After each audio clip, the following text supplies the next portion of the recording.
Buongiorno, buongiorno Rete Veneta, Focus TG, sono le 12 in punto. Andiamo subito a Vicenza dove nell'ultimo giorno del Ramadan è crollata una scala all'interno della moschea, così titola il Gazzettino, non ha retto il peso dei fedeli, ci sono 5 feriti. Andiamo subito in diretta a Vicenza da Luisa Bertini. Sì, buongiorno a voi, buongiorno ai nostri telespettatori. Siamo a Vicenza in via Vecchia Ferriera davanti al Centro Culturale Islamico. Stamattina un incidente attorno alle 7 quando i musulmani fedeli stavano celebrando il giorno dopo la fine del Ramadan. Si parla di centinaia di persone. Secondo le ricostruzioni sarebbe crollata una scala appunto sui fedeli in preghiera. Il bilancio sarebbe di 5 feriti lievi, un codice giallo. Come vedete alle mie spalle ancora sono in corso i rilievi dei vigili del fuoco. Noi abbiamo sentito l'ingegner Rubello. Questa mattina intorno alle 7 c'è stato un crollo parziale di una scala di tipo metallico che sotto il peso delle persone che stavano transitando su questa scala ha avuto un cedimento nella parte centrale. In questo caso il cedimento ha fatto sì che ha coinvolto alcune persone che si trovano nella parte sottostante e di cui 5 persone sono state portate alle cure da parte dei sanitari, sono state portate alle cure del pronto soccorso. Agli effetti risulta soltanto una persona in codice giallo, quella diciamo tra virgolette più grave, e poi le altre invece naturalmente hanno codici invece di livello inferiore. Il numero delle persone non è possibile stimarlo, nel senso che non lo so, però di fatto ecco, diciamo che c'era in corso una festa all'interno di questo centro comunitario dove festeggiavano il giorno dopo della fine del Ramadan. Ecco, come vedete sono ancora in corso i rilievi da parte dei vigili del fuoco, all'interno i tecnici del comune così come la polizia per eseguire i rilievi e ovviamente far luce sull'accaduto. Per il momento è tutto, da Vicenza restituisco la linea studio. Grazie alla nostra corrispondente Luisa Bertini. Daremo degli aggiornamenti più avanti se avremo notizie. Torniamo invece a Bassano del Grappa, il colpo messo a segno l'altra notte nell'azienda Oro Catena di Bassano, un maxi furto con banditi che hanno bloccato le strade prima di mettere a segno il colpo. Potrebbe essere la stessa banda che qualche mese fa ha fatto un analogo furto in un'azienda di Romano Dezzolino. Vediamo. Ha destato molta preoccupazione in tutto il mondo dell'imprenditoria orafa il colpo all'Oro Catena di Via Maggio, una laterale di Via Cabaroncello a Bassano. Un furto pianificato nei minimi particolari e che, secondo gli inquirenti, potrebbe essere stato messo a segno dalla stessa banda che ha assaltato a fine gennaio la ditta Livior di Romano Dezzolino. In quell'occasione i malviventi bloccarono le 4 strade d'accesso all'azienda di lavorazione d'argento, tagliarono la recinzione e scardinarono una finestra per poi calarsi all'interno dell'area di produzione. Qui, ricorderete, dopo aver segato le sbarre della grata di sicurezza, riuscirono a rubare almeno un quintale d'argento per un valore di oltre 200.000 euro. Anche in quel caso ladri esperti, velocissimi, agirono in poco più di 10 minuti. Un piano su cui lavoravano con ogni probabilità da mesi e senza dubbio anche a Loro Catena avevano pronto ogni dettaglio. Hanno prima rubato 5 mezzi dal vicino magazzino comunale e da un'auto officina. Hanno bloccato, come la volta precedente, l'accesso alla strada con le auto trafugate e usato uno dei furgoni per sfondare il cancello d'ingresso della ditta. Una volta dentro hanno puntato direttamente alla cassaforte che hanno fatto saltare con delle bombole di acetilene. Via oro preziosi semilavorati per oltre $500.000 euro. Sono quindi scappati a piedi, un lavoro portato a termine in una manciata di minuti, tutto ripreso dalle telecamere di videosorveglianza. La notizia, dicevamo, si è diffusa rapidamente soprattutto tra i titolari di ditte di preziosi, oro, argento, vittime dei predoni che paiono incuranti di tutte le accortezze prese per tutelare e proteggere le loro aziende. Servizio di Vanessa Banzato, in effetti c'è molta preoccupazione tra gli imprenditori del settore orafo, si ricordano i tempi in cui queste aziende erano razziate dalla banda di Felice Maniero. Prima la Livior con un tentativo di furto a giugno dell'anno scorso e poi il colpo messo a segno a gennaio. Anche in quel caso strade bloccate con macchine e furgoni e malviventi esperti capaci di agire in pochissimi minuti e di sparire con il bottino prima dell'arrivo delle forze dell'ordine. La notte scorsa, con modalità del tutto analoghe, l'assalto all'azienda Oro Catena di Bassano. Sicuramente c'è preoccupazione perché il modus operandi è lo stesso e quindi evidentemente è una banda che opera nel territorio. Questo ci riporta agli anni 2000 o anche prima, quando c'era la banda di Felicetto Maniero che operava rapine in un susseguirsi continuo alle aziende orafe. Andrea Fabian, amministratore di Oro Catena, si fa portavoce delle preoccupazioni delle aziende del territorio, in veste anche del suo incarico di vicepresidente di Confapi Vicenza. Come imprenditori di aziende orafe e anche probabilmente anche di altri settori, speriamo che le forze dell'ordine riescano ad acciuffare questi malviventi. Siete preoccupati?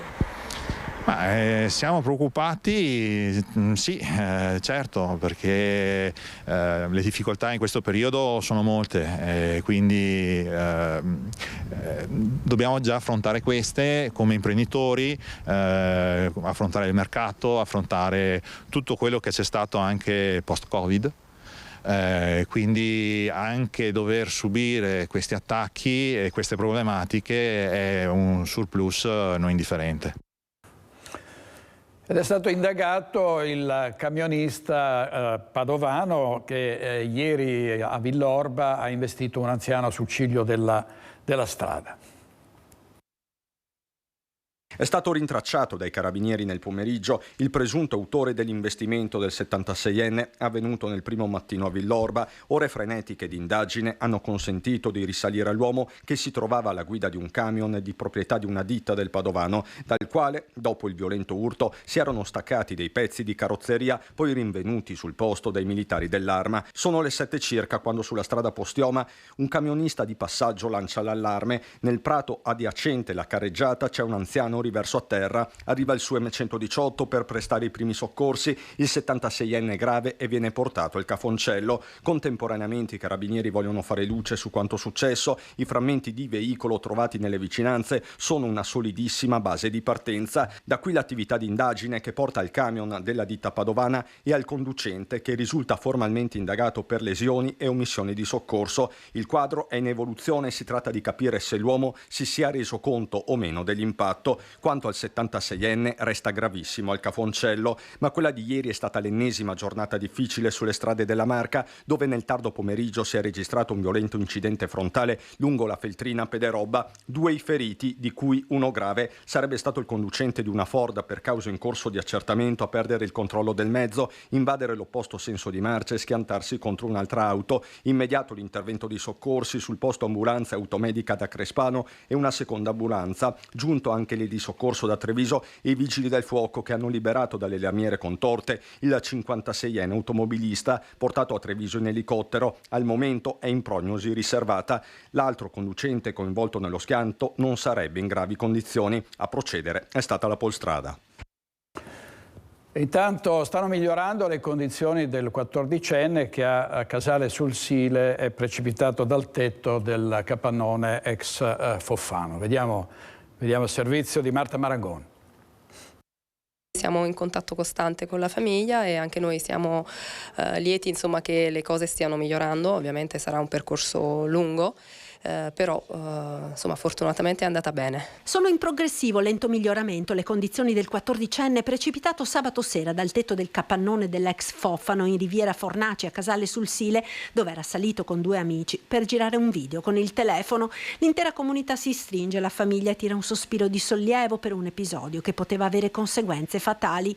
Intanto l'amministrazione comunale si interroga sulle misure da prendere per evitare che fatti del genere possano ripetersi. La mia intenzione intenzione era quella un attimo di fare una mappatura del territorio per vedere le situazioni di questi capannoni dismessi e vedere se sono ben recintati, se ci sono delle indicazioni insomma chiare sul fatto che si tratta di proprietà private e pericolose, magari anche un'indicazione in tal senso sarebbe utile. Ovviamente non so quanto questo possa bastare, insomma siamo stati tutti giovani, quindi forse non sarà l'unico deterrente, ci sarà da fare anche un'opera di sensibilizzazione tra i ragazzi, fargli capire i pericoli che ci possono essere in determinate aree, però come amministrazione sicuramente dobbiamo verificare che sul territorio ci siano le condizioni di sicurezza in queste aree dismesse. Adesso andiamo in diretta a Treviso, dove è in corso la manifestazione dei lavoratori del legno che sono in sciopero, centinaia in corteo. La linea ad Anna De Roberto. Eccoci, buongiorno da Piazza delle Istituzioni in diretta con il grido di dolore dei lavoratori del Regno, proprio mentre in questo momento si sta tenendo il Salone del Mobile tra lustri e tanti turisti che stanno arrivando. C'è una categoria che continua a chiedere il rinnovo del contratto di lavoro. Oggi lo sciopero, ieri la protesta. Le motivazioni sono tante, sostanzialmente il costo della vita e l'inflazione non sono stati adeguati ai loro stipendi, per cui mentre la vita costa 135 euro di media in più al mese, a loro è stato riconosciuto un aumento davvero di pochi euro. Il vostro grido di dolore da Piazza delle Istituzioni, che cosa farete adesso? Noi chiediamo a Federlegno di sedersi al tavolo immediatamente, il contratto va rinnovato, se lo meritano i lavoratori, se lo meritano questa piazza, ed è giusto che sia così. L'incremento dell'ippica non depurata dai beni energetici e l'incremento del salario reale, non chiediamo niente di diverso. Poi c'è tutta un'altra fetta, ma questo solo stiamo chiedendo per dei lavoratori e delle maestranze che se lo meritano, perché se quel salone è così prestigioso dovrebbero ringraziarli e se ne sono pure dimenticati. Allora, tra l'altro è una piazza davvero gremita, sono qui con i segretari nazionali, il grido di dolore che parte dalla piazza di Treviso in un momento in cui tra l'altro il settore del legno sta volando, sta facendo dei fatturati enormi, eppure a voi lavoratori non è riconosciuto nulla. Ha ragione, è un errore gravissimo che sta facendo Federlegno, il fatturato delle aziende è alle stelle, gli utili delle aziende sono alle stelle e lo sono state anche durante la pandemia. Quando queste persone lavoravano nonostante la pandemia, le aziende hanno guadagnato tantissimo. Ora che è il momento di riconoscere a queste persone un'eccezionalità, che è quella dell'aumento del costo della vita enorme che abbiamo avuto nel 2022, queste aziende stanno scappando ed è un atteggiamento assolutamente irresponsabile. Noi li richiamiamo alla responsabilità, devono fare il contratto con noi perché questi lavoratori se lo meritano e devono avere gli aumenti retributivi. Vedete che alle mie spalle ci sono le bandiere di tutte e tre le sigle sindacali, sono uniti più che mai in questa battaglia. Hanno dichiarato una sorta di guerra anche, no, a Federlegno e al governo. Se non vi dovessero ascoltare, che cosa siete disposti a fare? Fino a dove siete disposti ad arrivare? Ma noi siamo disposti ad andare avanti finché Federlegno non si siederà al tavolo e rivedrà le proprie posizioni. Anche perché secondo noi la posizione di Federlegno è molto ideologica. Si ha paura in questo momento di affrontare il tema che è il tema. I salari non sono adeguati al costo della vita, la gente non ce la fa più. E mi permetta di dire che se il paese che vogliamo è il paese che ci consegna l'Europa del futuro, di un futuro sempre più attento alle tecnologie, a volare nei settori dove i profitti ci sono, e questo è uno di quei settori dove gli investimenti, gli imprenditori li hanno fatti, ma il lavoro lo deve fare chi c'è sul posto di lavoro. Noi dobbiamo attrarre giovani, ma come li attraiamo se poi le condizioni salariali sono quelle? Diventa difficile. E pensiamo anche un'altra cosa, guardi, noi siamo abituati a rispettare le regole, non abbiamo mai preso il pallone e non siamo mai scappati in tribuna. È veramente assurdo vedere delle posizioni che ci hanno sostanzialmente detto noi prendiamo il pallone e andiamo in tribuna, perché oggi quelle condizioni ci consentono di darvi dei soldini su redditi che abbiamo fatto. E mi permetto anche di dire che non è una battaglia solo del settore, non è una battaglia solo che finisce qua oggi, perché anche a livello confederale abbiamo aperto una discussione. perché la tutela dei salari passa anche per la sanità, per le pensioni, per un fisco ingiusto, dove i lavoratori oggi e i pensionati stanno pagando per altre categorie a cui le pensioni, scusate, il fisco è stato tagliato. Non è corretto, le disuguaglianze vanno colmate. Una battaglia di dignità per restituire dignità al lavoro di tutti questi lavoratori, sono davvero a centinaia alle mie spalle, una protesta che è andata avanti per tutta la mattina da Piazza delle Istituzioni, Treviso, il cuore, il centro della protesta. Io restituisco la linea allo studio. Grazie ad Anna De Roberto. Ci sono anche 2 imprenditori padovani tra gli 87 indagati dalla Guardia di Finanza di Reggio Emilia, che ha scoperto una maxi frode da 30 milioni di euro. 86 e 79 anni, i vertici di una delle più note aziende di trasporto della città, la Finesso, sono i 2 imprenditori padovani che figurano tra gli 87 indagati in un'operazione condotta dalla Guardia di Finanza di Reggio Emilia che ha portato alla scoperta di una frode fiscale da 30 milioni di euro e al sequestro di beni per oltre 11 milioni di euro. Dopo aver scoperto un colossale giro di fatture false, i militari delle Fiamme Gialle hanno continuato a indagare portando alla luce quelli che sarebbero i beneficiari di queste operazioni, aziende e imprenditori che avrebbero messo a bilancio spese mai sostenute con l'obiettivo di abbattere gli utili. Ricostruendo la trama si è risaliti anche all'azienda padovana che avrebbe avuto contatti con il sodalizio specializzato nel mettere a disposizione delle aziende servizi finanziari considerati illegali. E ancora un incidente sul lavoro, davvero è una sequenza impressionante di persone che cadono, di lavoratori che cadono, come in questo caso, da un altro tetto. È successo a Pionca di Vigonza, è un operaio che è caduto da 6 metri di altezza ed ora è in coma farmacologico. Sono molto gravi le condizioni di un 27enne di Pionca di Vigonza, vittima di un incidente sul lavoro. Il giovane, tecnico di un'azienda di manutenzioni di caldaie e climatizzatori, è caduto da un ponteggio e ha sbattuto con violenza la testa a terra. Secondo le prime ricostruzioni, stava installando un condizionatore quando improvvisamente ha perso l'equilibrio ed è caduto nel vuoto da un'altezza di circa 6 metri. Immediatamente soccorso, è stato trasportato all'ospedale di Padova, operato alla testa e posto in coma farmacologico. Le sue condizioni sono molto gravi. Intanto continuano le indagini per capire cosa ha provocato l'esplosione che ha distrutto l'osteria Cacio e Pepe di Abano e Terme. Si sa che è stata una fuga di gas, ma non si è capito chi è che questa bombola di gas ha lasciato aperta. Vediamo.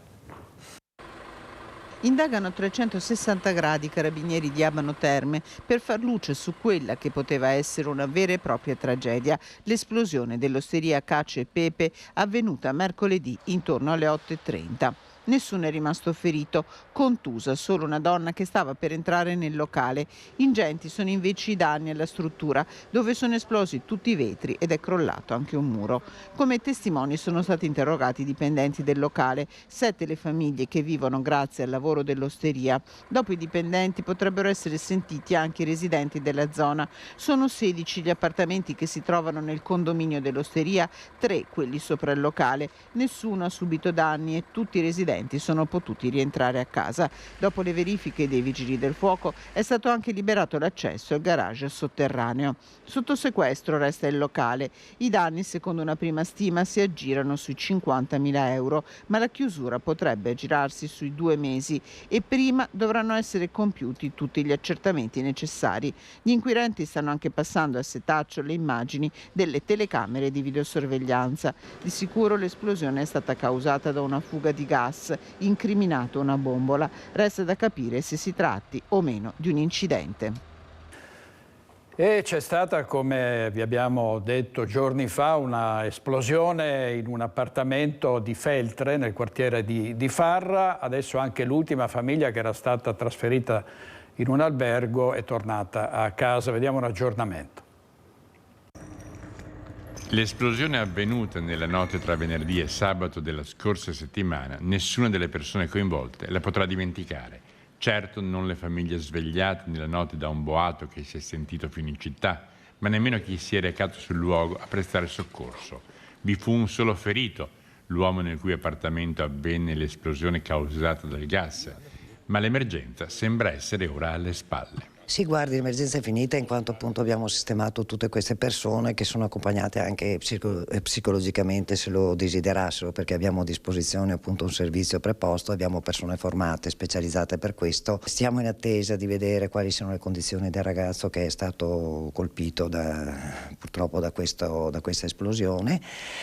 Siamo costantemente in aggiornamento, in contatto anche con la famiglia e possibilmente anche con le famiglie di coloro i quali sono stati sistemati per capire quale sia la loro situazione in questo momento. 22 le persone che furono coinvolte, 12 gli alloggi danneggiati, di cui 10 erano abitati. Una dozzina di residenti trovarono subito sistemazione presso amici e parenti. Una coppia e 2 persone che abitavano da sole furono sistemati il giorno dopo in alloggi del comune.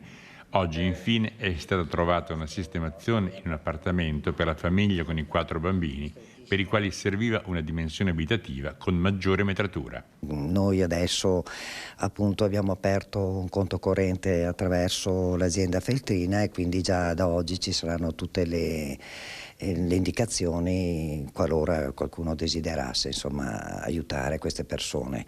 Noi ci siamo occupati soprattutto del discorso della sospensione del pagamento delle mense dei piccoli. Ora si vedrà se sarà possibile sospendere anche le tassazioni sugli immobili, mentre i soldi che verranno raccolti saranno destinati alla soluzione delle necessità essenziali dei nuclei familiari coinvolti. Servizio di Fabio Fioravanzi, andiamo subito in diretta nell'Alto Vicentino a Valbrenta, dove tutto è pronto per il Bomba Day del prossimo 27. Domani ci sarà un sopralluogo, ci colleghiamo con Vanessa Banzato. Sì, buongiorno direttore, a tutte le persone che ci stanno seguendo. È cominciata da poco la conferenza stampa qui a Carpanè di Valbrenta per dare tutti i dati, i dettagli relativi appunto, come ha detto lei, al prossimo Bomba Day fissato il 27 aprile. Dalle 7 del mattino sarà evacuata totalmente un'area pari a 226 metri di raggio proprio al centro di Cismon del Grappa. Siamo in via Roma, dove è stata rinvenuta questa bomba della prima guerra mondiale, un 30 centimetri e mezzo di diametro, è stata ritrovata, si diceva, proprio in centro a Cismon del Grappa, questa frazione di Valbrenta, durante alcuni lavori di scavo per la posa della condotta fognaria. Durante i lavori quindi questo ordigno è stato ritrovato a 2 metri di profondità, è stato subito messo in sicurezza all'interno di una cassa d'acciaio. Tutta l'area è stata delimitata, come abbiamo già riportato in più occasioni. Il 27 di aprile prossimo, diciamo che la problematica maggiore, adesso ne sta parlando proprio il sindaco di Valbrenta Luca Ferrazzoli, sarà legato alla vicinanza della statale 47 Valsugana, alla vicinanza, si parla di 100 metri della ferrovia, della linea ferroviaria, ma soprattutto la presenza delle scuole. Di conseguenza verrà chiusa la scuola elementare, appunto appena dichiarato, verrà anche messo in maniera alternata il trasporto pubblico per i ragazzi e le ragazze che frequentano le scuole medie. Insomma, adesso stanno appunto dando tutti quanti i dettagli relativamente poi all'intervento che a partire dalle 8 porteranno avanti gli artificieri che arrivano da Legnago nel Veronese. Intanto, direttore, ti direi che torno dentro a sentire cosa dicono e come procede, e ci sentiamo più tardi con tutti i dettagli e vediamo se riusciamo ad avere anche proprio il sindaco di Valbrenta Luca Ferrazzoli, che ci spiegherà nello specifico come sarà strutturato questo Bomba Day, che, voglio precisarlo, tra l'altro arriva a pochi mesi di distanza da un altro Bomba Day. Siamo a giugno del 2022, quando venne ritrovato un altro ordigno bellico sempre a Cismon del Grappa. In quell'occasione tutto il paese venne fatto evacuare. Qui fortunatamente, essendo anche di dimensioni più ridotte l'ordigno, soltanto quest'area più limitata verrà regolata. Bene, grazie a Vanessa Banzato, a dopo, a più tardi per il prossimo collegamento. Restiamo nell'Alto Vicentino, la sanità è in subbuglio per i compensi orari che sono stati tagliati alle guardie mediche dell'ULSS 7. Vediamo. Compensi tagliati per i dottori che lavorano in guardia medica, che si trovano allo stipendio orario quasi dimezzato.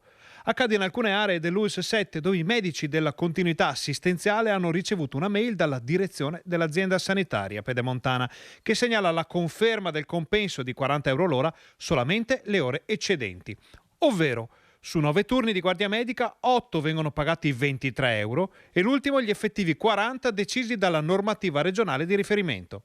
Gli specializzandi di alcune aree di competenza dell'UIS diretta da Carlo Bramezza fanno però notare che la stragrande maggioranza dei medici non fanno mai tutti quei turni perché lavorano in ospedale per la maggior parte del tempo. Pare che questa scelta stia portando molti giovani medici a ponderare l'abbandono dell'incarico e anche la politica regionale si sta muovendo per chiedere conto di queste decisioni organizzative. Secondo alcuni dati, l'Alto Vicentino, territorio che sarebbe particolarmente colpito dal nuovo assetto, avrebbe avuto un'emorragia di oltre 250 medici, in gran parte con dimissioni non dovute a pensionamenti. Numeri difficilmente sostenibili o sostituibili. La faccenda sbarca infatti in Consiglio regionale perché, da quanto scritto dalla direzione ai medici, la novità sarebbe riconducibile alla negazione da parte della Regione dell'istanza di riconoscimento di area disagiata proposta dall'UIS. Siccità e spreco delle risorse idriche, allora corre ai ripari il comune di Bassano che incentiva le vasche domestiche. Sentiamo cosa ci racconta Alex Giuliano. Siccità e tutela delle riserve idriche, realtà di stretta attualità che diventano prioritarie quando si tratta di incentivare politiche di intervento. Il comune di Bassano ha stanziato infatti 50.000 euro complessivi destinati alla sostituzione di caldaie obsolete, alla valorizzazione del patrimonio arboreo e appunto alla realizzazione di vasche per la raccolta delle acque piovane. Stiamo vivendo ovviamente un periodo di forte difficoltà idrica, la siccità è sotto gli occhi di tutto, diamo un incentivo anche a chi intende installare appunto delle vasche di raccolta dell'acqua. Nel caso dell'acqua e del risparmio idrico è fondamentale che si studino e attuino azioni precise per la realizzazione di vasche per l'accumulo di acque meteoriche destinate all'irrigazione di superfici e giardini. Il contributo stanziato è di 2.000 euro per chiunque voglia installarne una. Nel 2021 infatti da questo punto di vista il Comune di Bassano del Grappa ha sottoscritto il patto dei sindaci per la qualità dell'aria. Diciamo che noi oltre alla qualità dell'aria ci preoccupiamo anche della terra, appunto incentivando la valorizzazione del patrimonio arboreo esistente e da quest'anno ci occupiamo anche dell'acqua. Possono avanzare la richiesta i cittadini privati che non abbiano usufruito di contributo per la stessa finalità negli anni precedenti.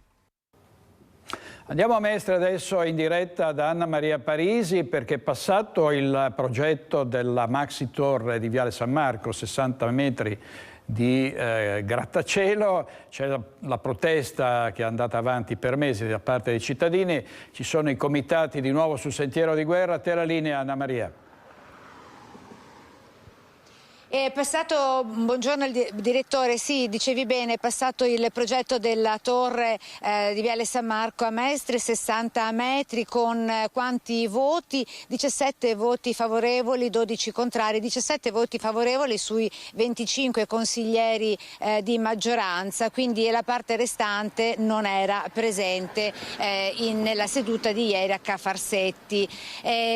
Quanto è alto questo grattacielo? Per capire di cosa stiamo parlando, con le immagini di Paola Barbato andiamo ad inquadrare quello che è uno dei palazzoni presenti qui in Viale San Marco. Questo è alto circa 20 metri, quindi significa 3 di questi palazzoni che andrebbero a spiccare su nel cielo appunto del Viale Villaggio San Marco. Con me alle mie spalle una delegazione del comitati contro che ieri erano presenti alla riunione di Ca' Farsetti con Piero Francescon. Buongiorno Piero. Intanto vediamo un attimo le immagini di questi manifesti con l'urlo di Munch, con il grattacielo, la torre contestata e tra le polemiche i cittadini si difendono. Piero Francescone, adesso che cosa avete intenzione di fare contro questo progetto che comunque di fatto è passato? Noi abbiamo un incarico dato all'avvocato Farinea che ci seguirà nella procedura che abbiamo intenzione di avanzare rispetto al ricorso al TAR. Poi abbiamo un ricorso al TAR senza meno.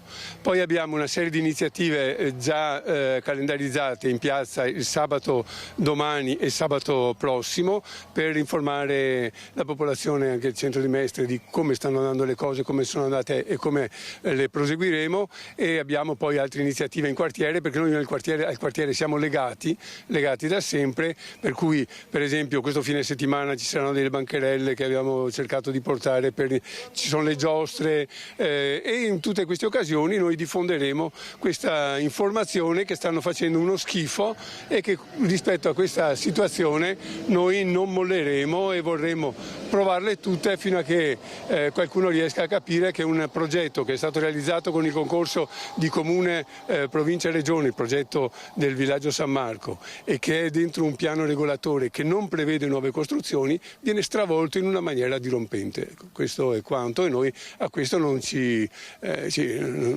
arrendiamo. Anche perché Roberto Sambo, si parla di un progetto di riqualificazione, però voi dite qui non si riqualifica niente perché si costruisce ex novo, e soprattutto verrebbe abbattuto una buona parte del verde pubblico, quello che vediamo del verde, perché una parte è privata, che vediamo alle nostre spalle, e che rispetto al progetto iniziale non vede una conformità con il progetto che è stato approvato ieri. Insomma, c'è un vizio di forma. Sì, praticamente quello che verrebbe fuori solo una costruzione edilizia e tutto il verde che si potrebbe attrezzare a livello sociale, sportivo, e verrebbe perso. Lo chiamano verde verticale, ma ce l'abbiamo orizzontale, non capisco perché, se c'è già orizzontale vogliono farle verticali. Oltretutto ci sono anche molti alberi di pregio qui dietro alle nostre spalle. Sì, ci sono addirittura abbiamo fatto delle riprese sia sul terreno che anche aeree per far vedere anche la qualità del posto e quello che si va a perdere, perché fare una cosa del genere veramente è deleterio, cioè di utile non c'è proprio niente per noi cittadini e residenti. Ecco, manifestazioni che continueranno. Chiedo anche a Carlo di venirmi vicino. Scusi Piero se la impalliamo, come si dice in gergo. Carlo Coccato. Carlo Coccato, lei tra l'altro ha appena installato dei pannelli solari a casa sua perché è uno dei sorvoliamo, ecco, che saranno all'ombra per 50-60 giorni all'anno. Adesso vedremo, insomma. Adesso con la costruzione di questo grattacielo lei dice verrebbe a perdere tutti i benefici. Io volevo solo fare un appunto, a parte che tutti gli alberi hanno un pregio. Noi non possiamo accettare che per riqualificare una zona in cui basterebbe bonificare il fondo, oggi è riqualificabile, quando se passa sto progetto avremo una torre che non si potrà buttare giù, avremo un centro commerciale con auto, mezzi che portano il materiale, consumatori, con un parcheggio, dopo sì, non più recuperabile. Mentre oggi si può fare. Anche perché la polemica riguarda pure uno dei buchi neri che verrebbe a crearsi sempre qui in Viale San Marco, laddove c'è anche il cantiere abbandonato di via Sansovino, angolo con Viale San Marco, di cui abbiamo più volte ampiamente documentato nel corso dei nostri telegiornali. Sarebbe appunto dove si trova adesso il supermercato, che verrebbe abbandonato, e altro buco nero per spostarsi eventualmente ai piedi di questo nuovo progetto. In chiusura, brevemente, avete detto che nel fine settimana ci saranno nuove mobilitazioni pacifiche, ma parlate anche di mobilitarvi con catene umane e legarvi con... Stiamo studiandole un po' tutte. Ci tenevo anche a far sapere che c'è già un burattinaio che ha strutturato uno spettacolo di burattini sul tema e che lo porteremo in piazza, se non domani lo porteremo sabato prossimo. E poi appunto una serie di altre iniziative, perché la cosa la vogliamo tenere in piedi. Il comitato nasce da una quindicina d'anni a questa parte, ha lavorato sulle bonifiche, sulle fognature, su tutti i problemi che ci sono nel quartiere. Continuerà a lavorare perché, tra le altre cose, i cantieri sono cantieri che durano 4 anni. e sono cantieri che provocheranno un degrado dal punto di vista della qualità della vita che sarà totale, per cui noi ci saremo in ogni caso. Speriamo di non esserci per i lavori, ma se ci dovesse essere questa malaugurata evenienza, noi saremo presenti come lo siamo stati fino ad ora.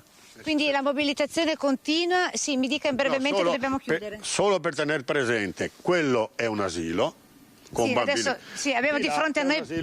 Sì, adesso lo diciamo, ha ragione. Ci sono anche tante scuole primarie e secondarie, c'è anche uno studio medico, c'è la chiesa qua vicino, quindi è un quartiere molto popolato e molto frequentato soprattutto anche da bambini, mamme e famiglie.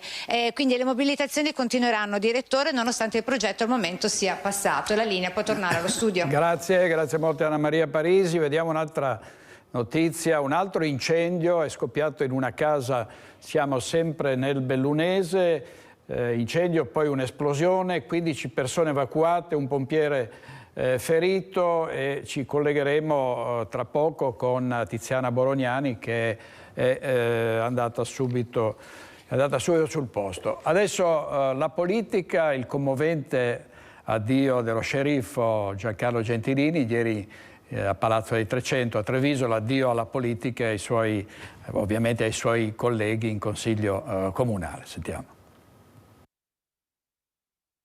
Aspettava questo tributo, sindaco per sempre. Non lo meritavo, non l'ho meritato, ma comunque il mio cuore adesso sanguina per abbandonare tutti questi che mi hanno seguito e per abbandonare il mio popolo.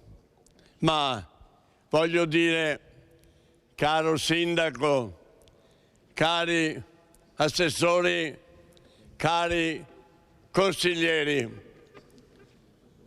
vedete, ho scelto una strada che mi allontana dal mio popolo, ma è dovuto un raggiungimento di una certa età in cui tutte le cose nascono e finiscono. Ma ricordatevi che ho rinunciato a partecipare a questa nuova tornata elettorale perché dipende esclusivamente dalla mia età. Ma ricordatevi che io esco dalla porta ma resto sulla finestra, a disposizione del mio popolo, perché anche oggi la gente mi vuole sentire, perché ha sentito che sono un punto di riferimento per la città. Ma vedi, tutte le cose belle finiscono. E io voglio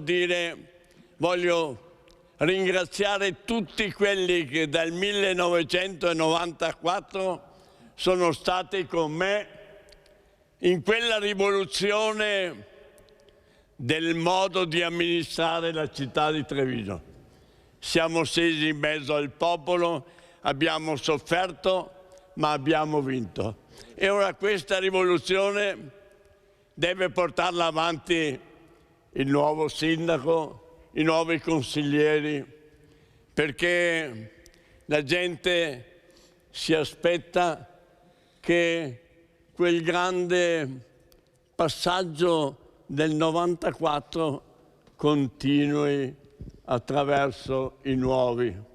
Perché ricordatevi che a me interessa una cosa: dovete amare la città di Treviso come l'ho amata io, perché certamente è una cosa che mi ha riempito di grande affetto. E voglio anche ricordare tutti quelli che sono andati avanti, come diciamo noi alpini. Non ci sono più, ma hanno dato la loro carica per la città di Treviso e per i cittadini. Ecco, io voglio fare un augurio al nuovo sindaco e ai nuovi consiglieri di portare avanti gli ideali, i principi, gli insegnamenti dei nostri avi e di tenere particolarmente a cuore i giovani. Dovete trasmettere la carica vitale nei giovani, perché sono il nostro patrimonio, sono la nostra miniera d'oro e ora dovete scendere in mezzo a loro, ascoltarli e dare quei consigli che ci hanno tramandato i nostri avi. Caro Sindaco Mario, ti ringrazio per tutto quello che hai fatto. Ti auguro di essere ancora nuovo sindaco e di ricordare ogni tanto questa amministrazione e questi miei grandi amici, perché è molto difficile abbandonare questo popolo. Un grande abbraccio a tutti e tanti auguri. Grande sindaco Gentilini con la voce rotta dall'emozione, l'abbraccio con Mario Conte. Abbiamo in linea, credo dovremmo avere già in linea Tiziana Bolognani, la responsabile della redazione di Belluno, perché c'è stato in corso, c'è stato un altro incendio. Sentiamo che cosa è successo. Ovviamente siamo nel bellunese, a te la linea. Cosa è successo, Tiziana? Sì, buongiorno, sembra quasi una maledizione, direttore, perché questo è il quarto incendio nel giro di poco meno di una settimana dopo quello furioso. Lo ricorderete, della notte tra venerdì e sabato scorsi a Feltre. Questa notte in un quartiere di Belluno, si chiama Bolzano Bellunese, dista dal centro all'incirca 10 minuti d'auto, si è sviluppato un incendio che ha interessato il piano mansardato di una palazzina a 3 piani. 15 persone sono state evacuate, complessivamente 3 famiglie, e pure è stata evacuata anche un'abitazione adiacente. Un'ora dopo l'intervento dei vigili del fuoco all'interno della palazzina si è verificato uno scoppio.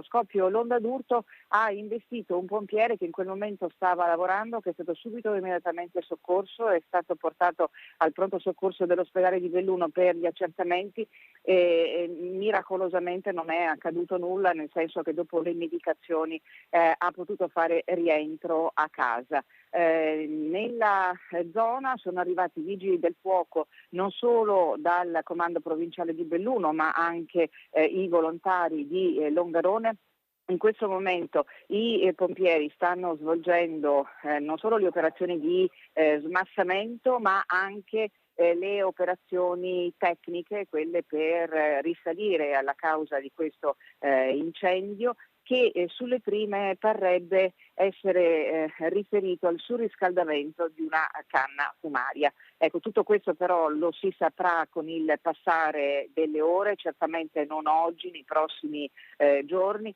Sul posto chiaramente anche le forze dell'ordine per i rilievi di rito, e per il momento non so e non sono in grado di aggiungere altro, se non che, tornando a Feltre, ieri è stata avviata una sottoscrizione per quelle povere famiglie che hanno dovuto lasciare lo stabile dopo lo scoppio, l'esplosione della notte tra venerdì e sabato, e che successivamente, ve lo ricordo ancora una volta, durante la settimana ci sono stati altri 2 incendi di abitazione e l'incendio di una stalla adibita al ricovero di fieno e di attrezzi. Fortunatamente in quel momento le bestie, gli animali erano al pascolo. Direttore. Grazie molte Tiziana, se hai degli aggiornamenti poi richiamaci pure, grazie molte. Andiamo adesso a Padova e parliamo di sicurezza. Oggi un incontro, era presente anche il sindaco Sergio Giordani, il prefetto, e si è deciso di collocare molte telecamere in più per garantire la sicurezza ai cittadini. A te la linea, Chiara. Buongiorno direttore, buongiorno ai telespettatori. Sì, ci troviamo nell'androne della prefettura di Padova, è in corso in questi attimi la firma di un protocollo. Da una parte gli istituti di vigilanza della città sono una decina, dall'altro invece le forze dell'ordine e in particolar modo il prefetto e il questore che avrà il compito di coordinare. Si tratta di un protocollo 1000 occhi sulla città, già operativo in alcune città italiane, che però a Padova vedrà per la prima volta la sperimentazione di una app installata nei telefonini delle auto di servizio, delle guardie giurate, che saranno in grado quindi di comunicare alla centrale operativa della questura in tempo reale la loro posizione e quindi di aumentare il numero di pattuglie disposte sulla città per il controllo del territorio. Parlo di città perché in una prima parte questo progetto sarà limitato alla sola città di Padova, quindi la questura coordinerà questo lavoro in collaborazione con gli istituti di vigilanza, per poi passare alla seconda parte di questo progetto che si estenderà, grazie alla collaborazione di Carabinieri e Guardia di Finanza, a tutta la provincia di Padova. Una funzione molto importante, quella che potranno garantire le guardie giurate, che ricordiamo non possono svolgere servizi di funzione pubblica, perché saranno in grado per esempio di sostenere le forze dell'ordine su quelli che sono i falsi allarmi. Ne arrivano a decine, al 112 e 113 ha raccontato in conferenza stampa il questore Sbordone. Guardie giurate che saranno ovviamente formate prima della partenza della operatività di questo protocollo, che però sarà operativo a brevissimo. Da Padova ringrazio per la collaborazione tecnica Cristian Roque Allende e restituisco la linea allo studio. Grazie a Chiara Gaiani. È stata riaperta l'inchiesta su una bomber, come sapete. Ci sono dei problemi però, perché i reperti in parte sembrano consumati, rovinati nel corso di questi anni, e quindi sarà difficile così esaminare soprattutto il DNA di elementi che sono stati trovati in questi reperti, e poi altri non richiesti sono arrivati ai RIS e quindi l'inchiesta, gli esami per ora sono sospesi. Vediamo il servizio di Umberto Bosazzi della nostra redazione di Trieste. Le operazioni del RIS di Parma disposte dalla Procura di Trieste sui reperti del caso Una Bomber sono state sospese. L'elenco dei reperti inserito nel conferimento di incarico non coincide con alcuni reperti consegnati ai 2 periti nominati dal GIP. All'apertura degli involucri spediti dalla Procura è stato scoperto che essi contenevano altro materiale, diverso dagli oggetti elencati nel provvedimento, materiale non richiesto dalla Procura, il che ha indotto i consulenti della difesa dei fratelli Elvo e Galliano Zornitta ad opporre semaforo rosso. Il collegio ne ha recepito le osservazioni e ora chiede all'autorità giudiziaria di definire il materiale da cui estrarre le tracce del DNA. Ovviamente, come sottolinea l'avvocato Paolo Dell'Agnolo, che tutela Elvo Zornitta, indagato per anni prima che l'inchiesta fosse archiviata dopo la manomissione di un lamierino, tale precedente ha un peso notevole per quanto concerne questi ulteriori sviluppi. I nuovi accertamenti sono stati sollecitati da un'indagine del giornalista Marco Maisano e da 2 vittime di una bomber.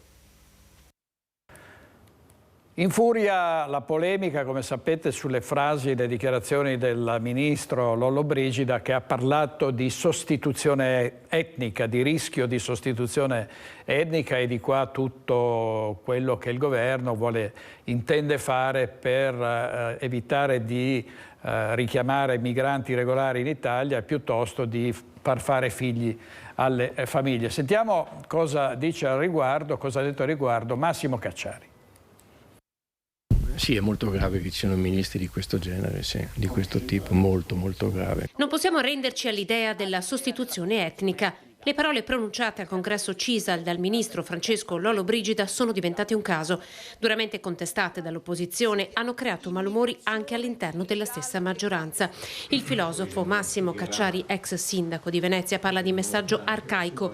La contaminazione delle civiltà, spiega il filosofo veneziano, e delle lingue è insita nella loro stessa natura. L'idea di poter essere individui, nel senso di avere una identità che è soltanto nostra propria, è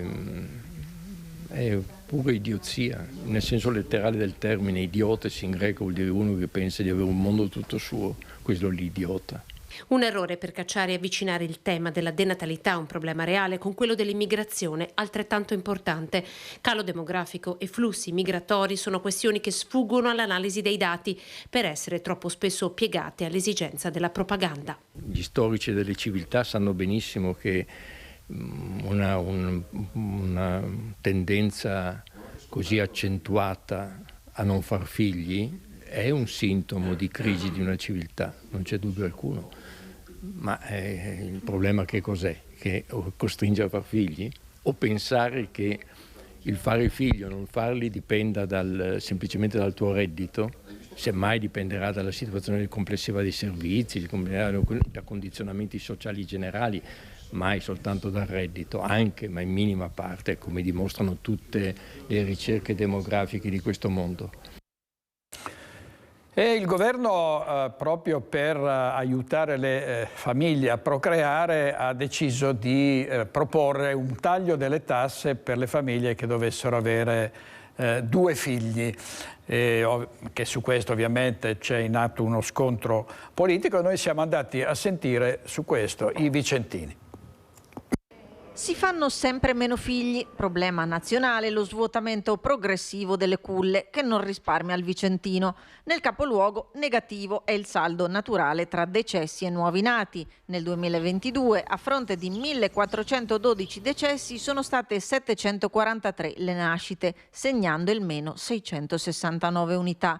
Nel 2021 c'erano stati 1351 decessi e 708 nascite.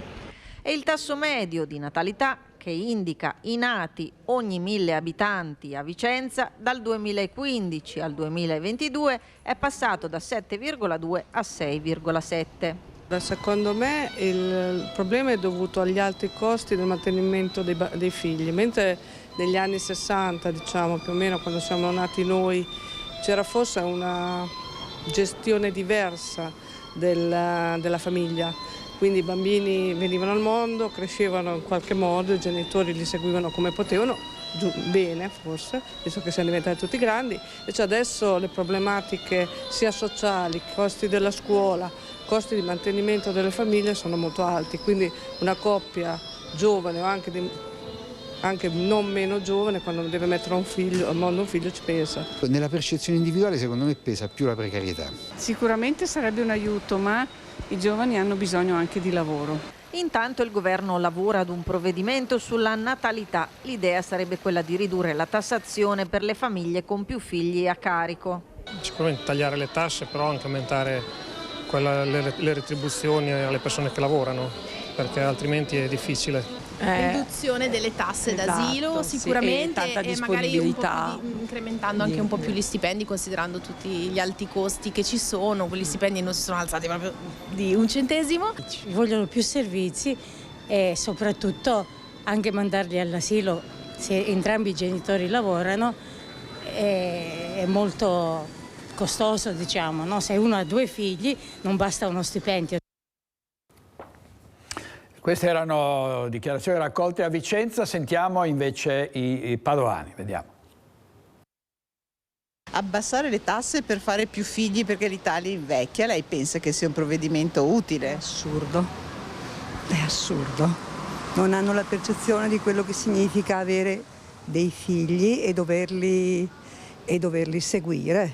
Io ho una figlia che ci sono i nonni che accorrono in aiuto, non ce la potrebbero fare neanche a pagare una babysitter costantemente. Quindi servizi e tempo anche per la famiglia. Servizi e tempo per la famiglia. Difatti questa figlia fa il part-time, volendo cambiare lavoro per esempio, mettono dei paletti perché il part-time non è gradito alle aziende. Sì. Sono le tasse che impediscono alle persone di fare figli, secondo lei? Un po' di tutto. Un po' di tutto perché caro vita, mantenere un figlio quando è piccolo ci vogliono tanti soldi, ci vuole un po' di tutto. Quindi le tasse potrebbero aiutare a diminuire? Toglierle sì. È da fare assolutamente. Secondo lei è un problema economico, quindi quello che blocca? In sicurezza ed economico, molto. Non serve. Che cosa serve allora? ci vuole una politica improntata sulla famiglia, il fatto di far vedere che è bello avere famiglia, che non è un sacrificio, che si lavora e si fa famiglia e si vive per quello. Quella è la grande soddisfazione della vita. Io se non avessi la mia famiglia mi sentirei perduta. Ed è riuscita a continuare a lavorare? Sempre. E diminuendo le tasse, dando più disponibilità alle famiglie, trovano anche, diciamo, la possibilità e la voglia anche di impegnarsi su certe cose, insomma, no? Anche su avere più figli, perché insomma al giorno d'oggi non è facile per chi lavora. Ma secondo lei è una questione solo di soldi oppure è che il figlio richiede anche sacrificio? Beh, certamente anche quello, però ecco, al giorno d'oggi penso che sia prevalente l'aspetto economico. No, secondo me no, non è il lavoro che è importante, sono i servizi che contano per i bambini, per gli anziani, per le persone disabili, diversamente abili, quello conta, quello è importante. Il lavoro ben retribuito è sicuramente sì, però i servizi secondo me sono essenziali.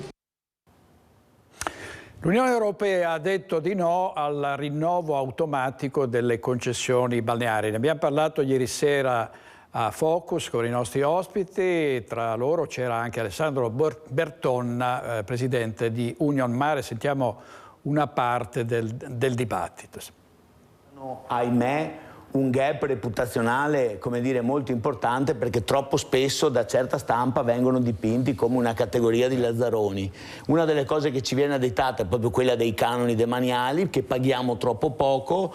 Ebbene, quello che non si dice mai è che il Veneto è la prima regione per contribuzione a livello italiano, 15 milioni l'anno. Probabilmente potremmo addirittura pagare di più, ma ci piacerebbe che queste risorse rimanessero sul territorio, cosa che oggi non accade perché il 95% va a Roma, ma soprattutto quello che non si dice mai è che mentre in Veneto i canoni si sono sempre pagati, ci sono altri territori che non li pagano perché hanno magari gli statuti delle regioni autonome o semplicemente perché non hanno fatto quella mappatura della costa di cui tanto si parla, per cui in Veneto abbiamo concessionari da diverse centinaia di migliaia di euro di canone, e l'esempio più eclatante è proprio quello del più grande concessionario demaniale d'Europa, che è la Bibbione Spiaggia, che pagava 700.000 euro di canone, arriverà a pagarne 850, visto che il 30 di dicembre scorso c'è stato un aumento del 25%. Se quella concessione però fosse in un'altra regione italiana che non ha la mappatura delle coste, sarebbe ancora a 2.500 euro, com'è il tasso minimo. Quindi è evidente che c'è una differenza sostanziale tra territori, e qui torna in auge un argomento che l'assessore Calzavara ricorderà, portò proprio qui in studio da lei, quando iniziamo a parlare di demanialismo, di federalismo demaniale, e quindi del fatto che questo è un tema ed è un argomento su cui le regioni dovrebbero avere maggiore autonomia rispetto a quelle che sono le dinamiche nazionali. Ma basta guardare lo schermo, 2006 giorni come dire, dal referendum, e stiamo ancora parlando di autonomia. Probabilmente se adesso avessimo l'autonomia anche su questo tema il virtuosismo del Veneto sarebbe riconosciuto. Il paradosso invece è che un territorio virtuoso come il nostro, anziché essere premiato, viene penalizzato. Allora, e questo era Alessandro Berton di Union Mare, un dibattito molto vivace su questo e altro, come sempre a Focus. C'è stato un blitz della Guardia di Finanza in 4 laboratori tessili, evasione per 1 milione di euro, in diretta da Treviso. Di nuovo Anna De Roberto. Sì, buongiorno direttore, nuovamente in diretta da Piazza delle Istituzioni, alle mie spalle il comando provinciale della Guardia di Finanza. Come hai detto tu, maxi operazione tra l'altro coordinata con Vigili del Fuoco, Ispettorato del Lavoro e Spisal. Sono state sospese 4 attività, sospese il lavoro di 4 laboratori che sostanzialmente non rispettavano le norme in materia di sicurezza sul lavoro. Non solo, non rispettavano nemmeno le norme in materia di smaltimento dei rifiuti. ulteriori approfondimenti hanno permesso anche di capire che questi laboratori erano gestiti a rotazione da, pensate, 14 ditte che utilizzavano la modalità dell'apri e chiudi, ovvero aprivano, si registravano con una partita IVA, poi quando erano definitivamente insolventi con lo Stato, quindi avevano pendenze tributarie, chiudevano e aprivano sotto un altro nome con una nuova partita IVA, ma i clienti, i fornitori e l'attività era praticamente la stessa. Pendenze tributarie per le 4 ditte del valore di 1 milione di euro. Dove sono ubicate? Ubicate a Nervesa della Battaglia, Treviso, Carano San Marco e Cavaso del Tomba. Questa è l'operazione della Guardia di Finanza, ma qui alla mia destra abbiamo anche la Questura, perché vi darei conto anche di un'operazione della Polizia di Stato. Continuiamo a parlare di materie sulla sicurezza sul lavoro che non vengono rispettate, ma non solo, perché in questo caso la Polizia di Stato ha posto agli arresti domiciliari 2 cittadini di nazionalità cinese che facevano lavorare 50 lavoratori, praticamente erano ridotti in schiavitù, sfruttamento del lavoro, lavoravano oltre le 12 ore al giorno, non avevano ferie, non avevano ovviamente il pagamento degli straordinari, per alcuni di loro, pensate, c'era un pagamento di 50 euro al mese per queste 12 ore di lavoro. Il settore è ancora quello del manifatturiero, quindi siamo nel comparto del tessile, lavoratori che appunto non avevano nessun tipo di tutela, venivano sfruttati, venivano addirittura segregati in casa, quindi controllati in modo che insomma non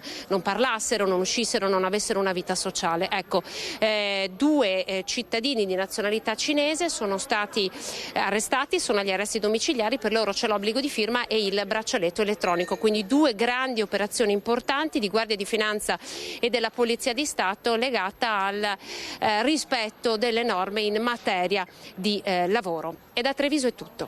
Grazie molte ad Anna De Roberto. Andiamo in pubblicità 2 minuti, poi torniamo con altri servizi, altre testimonianze, altri collegamenti in diretta. State con noi, grazie.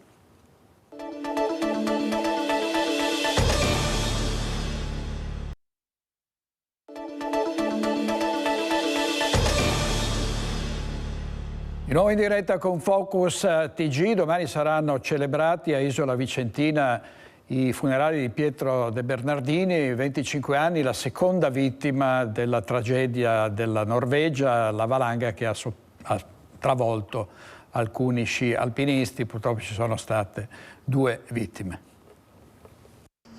Si svolgeranno domani alle 10 alla chiesa parrocchiale di Isola Vicentina i funerali di Pietro De Bernardini, il 25enne vittima della valanga in Norvegia del 31 marzo, deceduto ad una settimana dall'incidente, ricoverato in ospedale a Tromsø. La salma è arrivata in Italia ieri all'aeroporto di Milano. Stasera alle 19 una veglia di preghiera della comunità di Isola, stretta nel lutto dei familiari e dei tanti amici che hanno anche avviato una raccolta fondi in memoria dello studente, che ricordano come una persona piena di vita, sorridente, altruista e appassionato di sport. Raccolta che sarà devoluta in beneficenza per sostenere la causa di qualche istituzione a cuore di Pietro, combinando il suo amore per la scienza e l'ecologia. Domani, nel giorno del funerale, il sindaco Francesco Gonzo ha già annunciato che sarà lutto cittadino.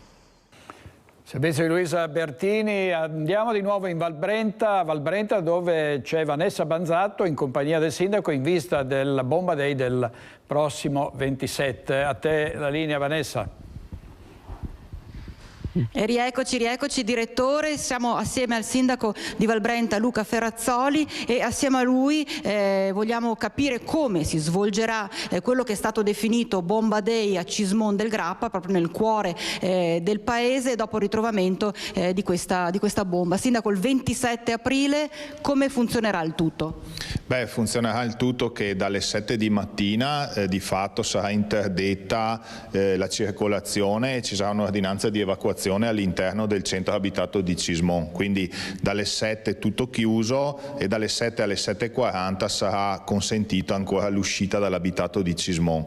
Dalle 7:45 poi cominceranno tutte le verifiche che non vi siano soggetti presenti all'area interdetta per iniziare poi con le operazioni. Ovviamente quello che interessa è che purtroppo quest'area di evacuazione va a intercettare la statale 47, la linea ferroviaria Trento-Bassano-Venezia, e quindi con probabili difficoltà per tutta l'arteria, perché ovviamente si tratta di un'arteria importante.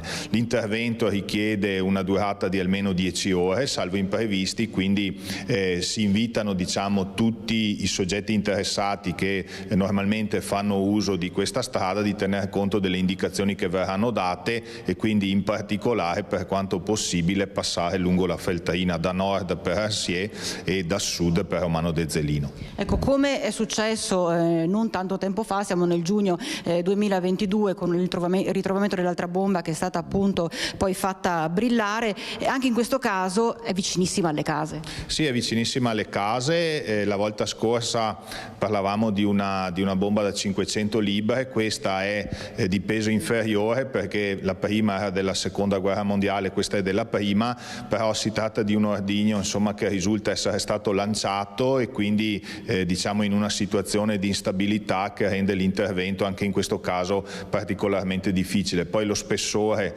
della bomba è tale per cui vengono richiesti appunto anche questi tempi lunghi per il taglio, che di conseguenza produce questi effetti negativi nella circolazione e quant'altro. Poi in conferenza proprio diceva che ci sarà una novità proprio per quanto riguarda tutte queste operazioni. Sì, nella prima ipotesi, insomma, noi avevamo fornito tutto il granulato, la sabbia necessaria agli artificieri per montare una struttura di protezione, perché ovviamente quello che conta è la struttura di protezione nel caso ci fosse una esplosione incontrollata. In questo caso la struttura è diversa, nel senso che si tratta di una struttura per certi aspetti quasi prefabbricata, in un utilizzo innovativo che consente di accorciare i tempi e che potrà, da quello che ho capito, essere utilizzata anche per interventi successivi. Verrà chiusa anche la scuola elementare? Sì, la scuola elementare, e poi vi saranno ovviamente delle difficoltà, come detto, di circolazione, perché purtroppo non si riesce a garantire la circolazione ferroviaria per l'intera giornata del 27, e questo produrrà, insomma, effetti negativi nella circolazione, soprattutto nelle fasce che interessano gli studenti, i pendolari. Ecco, quindi facciamo un appello attraverso proprio anche le nostre telecamere a tutti i residenti in quell'area, in quella circonferenza di 223 metri di raggio, perché è necessaria la collaborazione dell'intera comunità. Sì, no, è necessaria la collaborazione dell'intera comunità e soprattutto essere rispettosa dei tempi, perché come ci insegnavano gli artificieri, insomma, una volta che è iniziata l'operazione si possono accorciare. Se invece viene rallentato, cioè se l'avvio, diciamo, è rallentato, non è un problema, ma una volta che iniziano le operazioni un eventuale rallentamento comporta una dilatazione dei tempi che diventa significativa. Non dimentichiamo che nell'esperienza precedente abbiamo chiuso il COC alle 21 di sera. La strada è stata aperta prima, però le operazioni si sono concluse alle 21, quindi se tutti collaborano il disagio diventerà inferiore per tutti. Bene, allora io ringrazio il sindaco di Valbrenta Luca Ferrazzoli. In attesa di questo 27 aprile ci saremo senza dubbio anche noi per seguire, ovviamente nel pieno rispetto della sicurezza, queste operazioni di spegnimento. Poi ricordiamo, ecco, rapidamente, la bomba verrà portata a Rossano Veneto, giusto? Sì, verrà portata presso una cava a Rossano Veneto, per questo noi ringraziamo ancora l'amministrazione di Rossano Veneto, il sindaco, perché anche in questa occasione hanno consentito questa possibilità che per noi è fondamentale per risolvere, insomma, un problema che sta complicando di molto la vita dei cismonesi. Bene, grazie al sindaco Ferrazzoli e io ricedo la linea da Valbrenta. Sabanzato in diretta da Valbrenta, andiamo a Padova, l'inchiesta archiviata sullo stadio Euganeo. Sentiamo cosa hanno detto il sindaco Sergio Giordani e l'assessore allo sport Diego Bonavina. Assolutamente, mi auguro che andiamo avanti velocemente anche con la curva che è stata ferma per un po' di tempo, e spero che questo aiuti a far sì che vengano velocizzati tutti i lavori dello stadio. Lo sguardo ora è al futuro, alla ripresa dei lavori della curva sud dello stadio Euganeo, ma non nasconde il sollievo Sergio Giordani all'indomani della notizia dell'archiviazione della sua posizione e di quella dell'assessore allo sport Diego Bonavina, accusati di concussione nell'inchiesta sui cantieri dell'opera. Sono ovviamente soddisfatto, ero anche tranquillo, devo dire, nel tempo, però insomma è giusto che la magistratura indaghi, perché così siamo tutti più tranquilli. Quando uno dispone di risorse pubbliche è giusto che sia controllato, per cui ringrazio anche della celerità con cui hai svolto l'indagine. È stata piena collaborazione da parte mia, da parte di tutta la struttura. Il sindaco e l'assessore erano stati accusati di aver messo pressione per far finire i lavori in vista della campagna elettorale della scorsa primavera, ma il giudice ha accolto la richiesta di archiviazione delle accuse proposte dal pubblico ministero. Felice anche l'assessore Bonavina, che dice di essersi tolto un grosso fardello. Rimane il fatto che c'è un cantiere, c'è un'opera pubblica che è ferma e quindi la mia preoccupazione è tale quale quella di 6 mesi fa. E adesso però magari c'è anche un'altra testa per potercela mettere dentro e l'auspicio è quello che si riprenda a lavorare, che si riprenda e si prosegua su una strada che, voglio ricordarlo, è stata interrotta a pochi giorni dalla conclusione. Il cantiere della Curva Sud è fermo da novembre del 2022, ad inizio febbraio era stato dissequestrato. Per riprendere i lavori servirà un nuovo bando, ma l'assessore Bonavina questa volta preferisce non dare una data precisa. L'esperienza ormai mi dice che i tempi non dovete più chiedermeli perché quelli mi hanno fregato.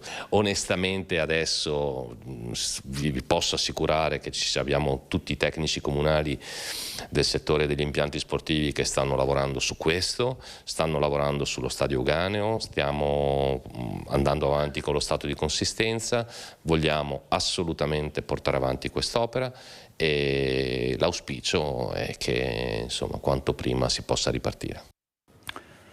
Ieri la rabbia di Giorgia Meloni per una vignetta che ha considerato oltraggiosa e offensiva, pubblicata dal Fatto Quotidiano, in cui si attaccava alla sorella della Premier, e sempre ieri lo scontro tra il sindaco di Venezia Luigi Brugnaro e un giornalista di Report. Vediamo.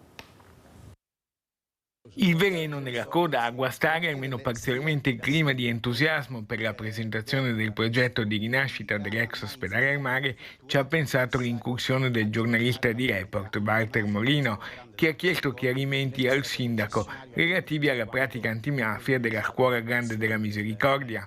Luigi Brugnaro ha risposto così. La prefettura sa tutto di questo e credo che la questione sia assolutamente già risolta. Comunque senta la prefettura, vedrà che le daranno questo, senta l'antimafia e vedrà che è tutto quanto proprio risolto. Abbiamo salvato la città da un bene che stava per essere perso. Sì. Grazie. Ok, grazie. E grazie anche dell'intervento e della cortesia. Stiamo presentando un progetto del Lido, lei si va a tirare fuori. Ma siete, d'altra parte siete reporter voi, giusto? Siete lo schifo dell'Italia.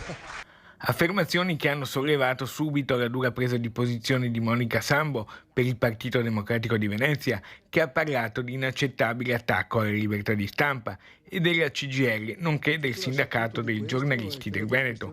Il sindacato dei giornalisti veneti ha condannato le parole del sindaco, ribadendo come insulti e violenza verbali vadano sempre respinti, a maggior ragione se a farsene veicolo è una persona con un ruolo istituzionale. Grazie anche dell'intervento. Servizio di Lorenzo Maier, e andiamo a vedere cosa sta succedendo dopo la cattura dell'orsa JJ4. La polizia è in allerta in Trentino, sul luogo della tragedia arrivano i turisti in cerca di un selfie con un animale, robe da matti. Il ministro Pichetto dice: abbattendola non diamo soluzioni, e lo dice anche il padre della vittima, Andrea Papi, che parla della necessità invece di fare giustizia su chi non ha saputo controllare questa situazione. E allora vale la pena di sentire anche la disperazione degli allevatori. Qui siamo sull'altopiano, l'allevatore Ernesto Rigoni che racconta il suo dramma a Ferdinando Garavello. Sentiamo. Non c'è pace in altopiano, dove i lupi sono tornati in azione questa notte, colpendo nuovamente l'allevamento di asini di Ernesto Rigoni, a 2 passi dal centro di Asiago. Un branco aveva aggredito l'altra notte gli animali a pochi metri dall'abitazione, mangiando un asinello e terrorizzando i cani da guardiania dell'allevatore. E stanotte sono tornati.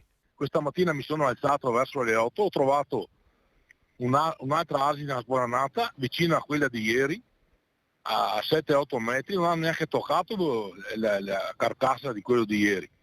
Hanno ucciso questa asina che era incinta, prossima al parto. La carcassa dell'asino predato l'altra notte non è stata nemmeno toccata. Poi i lupi si sono dedicati con calma al pollame del signor Rigoni. Inoltre hanno mangiato degli occhi, una tacchina, vuol dire che era già verso le 7 di mattina, 6:30. Ecco. Dopo la razzia i lupi sono tornati nei boschi e il branco è stato avvistato nei pressi di Gallio.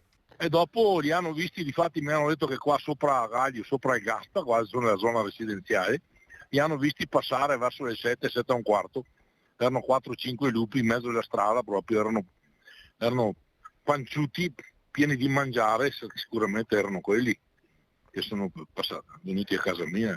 Ernesto Rigoni non ce la fa più e già da un pezzo sta pensando di chiudere l'allevamento, già colpito molte volte dai selvatici.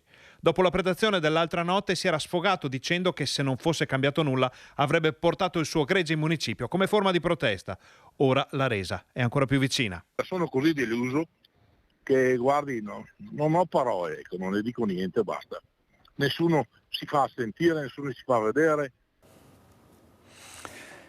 E sentiamo cosa ha detto ai nostri microfoni il vicepresidente del Consiglio regionale Nicola Finco, l'intervento proprio sui i grandi carnivori. Vediamo. Bisogna ovviamente intervenire in quanto si sta mettendo a repentaglio non solamente la sicurezza dei cittadini e delle persone che abitano in montagna, ma in parte anche l'economia della montagna, perché se pensiamo al territorio veneto e al grande carnivoro che è il lupo, che non ha antagonisti in natura, ai danni che sta causando proprio all'economia di montagna, ovviamente questo è un problema che va risolto e ovviamente non con gli estremismi, perché ovviamente noi oggi il problema che dobbiamo risolvere è trovare veramente un equilibrio tra la presenza dell'uomo in montagna e la presenza di questi grandi carnivori. Però ovviamente quando la situazione sfugge di mano, come abbiamo visto di recente, non è che possiamo nascondere la testa sotto la sabbia, bisogna avere il coraggio di affrontare la problematica in maniera seria, con dati alla mano e trovando anche le giuste soluzioni. Allora, abbiamo aperto questa edizione del TG con il crollo della scala in una moschea di Vicenza. Abbiamo collegato in diretta Luisa Bertini. Sono arrivate adesso le immagini della scala crollata. Vediamolo, queste sono le immagini dei vigili del fuoco che sono state riprese dal Corriere del Veneto. Vedete i mezzi dei vigili del fuoco davanti a questa moschea dove c'era tantissima gente, si nota proprio dalla presenza anche di questo video dei fedeli islamici che c'era tantissima gente e sono saliti in tanti, in troppi su questa scala e c'è stato un crollo. Ovviamente panico subito dopo l'incidente, sono arrivati prontamente i soccorsi, ci sono 5 feriti, nessuno dei feriti pare sia in condizioni gravi, ma certo si è temuto il peggio, poteva esserci un bilancio più grave perché quando crollano queste strutture le vittime in genere vengono ritrovate sotto queste scale e riportano ferite gravi per schiacciamento. In questo caso per fortuna non è accaduto. Abbiamo ancora della pubblicità, la diamo adesso e poi state con noi perché non è finita qui con Focus TG.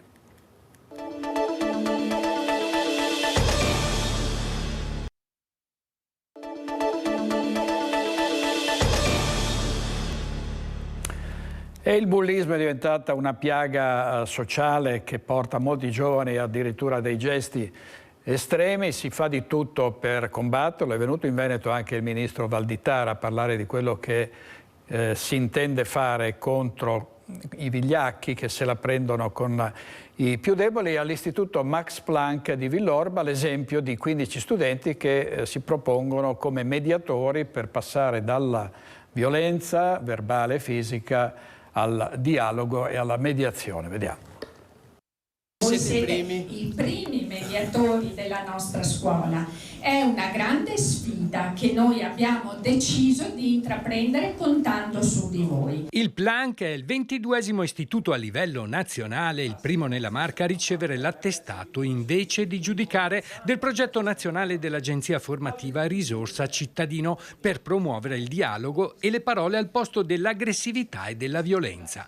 15 studenti delle classi terze del liceo e dell'ITIS Max Planck di Lancenigo sono diventati mediatori. Sono mediatori a tutti gli effetti dell'istituto, quindi in caso di conflitti interverranno, sarà attivata una procedura, è tutto formalizzato e loro aiuteranno i compagni a trovare una soluzione diversa rispetto alla contrapposizione. A partire dal prossimo anno ogni singolo studente potrà richiedere il servizio di mediazione che sarà autonomamente gestito dai ragazzi. L'obiettivo è quello di poter idealmente ridurre o eliminare completamente le sanzioni. I neomediatori hanno partecipato a 20 ore di lezioni ed ora sono pronti a dare una mano ai loro coetanei, consapevoli del loro importante ruolo. Il conflitto ha al suo interno dei pericoli, ma anche delle riorganizzazioni, dei punti di crescita. Noi mediatori abbiamo proprio il compito di velocizzare questo processo di riorganizzazione e speriamo sia utile per tutti. L'Istituto Max Planck ha coinvolto nella formazione tutto il personale scolastico e ha allestito anche una stanza della mediazione. Sarà possibile richiedere l'intervento dei mediatori nel sito della scuola oppure per iscritto in una cassetta delle lettere in completo anonimato.